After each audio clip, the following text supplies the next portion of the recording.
প্রথমবারের মতো মানুষ নিয়ে আকাশে উড়ল বাংলাদেশে তৈরি কোনো বিমান। ইউটিউব দেখে বিমান তৈরি করে এলাকা জুড়ে দাগ লাগিয়ে দিয়েছেন মানিকগঞ্জের এক সাধারণ কৃষকের ছেলে।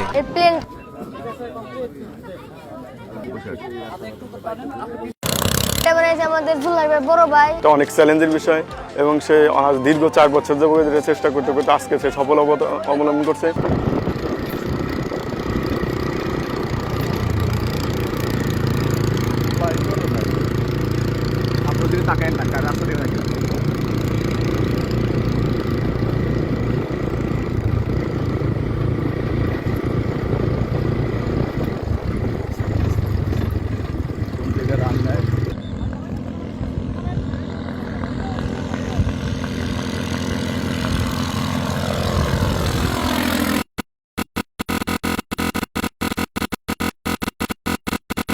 আটাশ বছর বয়সী যুবক জুলহাজ মিয়ার তৈরি করা এই বিমানের বডি বা ফিউজলেস 18 ফিট লম্বা এবং ডানাগুলো দুপাশে মোট 32 ফিট চওড়া। বিমানটিতে ইঞ্জিন হিসেবে জুলহাজ ব্যবহার করেছেন সাধারণ 7 হর্স পাওয়ারের পাম্পের ছোট ইঞ্জিন, যা চলে পেট্রোলে। প্রতি লিটার পেট্রোলে আনুমানিক 25 থেকে 30 কিলো পর্যন্ত চলতে পারে বিমানটি। 45 কিলো গতিতেই টেক অফ করতে সক্ষম এই আলট্রালাইট এয়ারক্রাফটটি।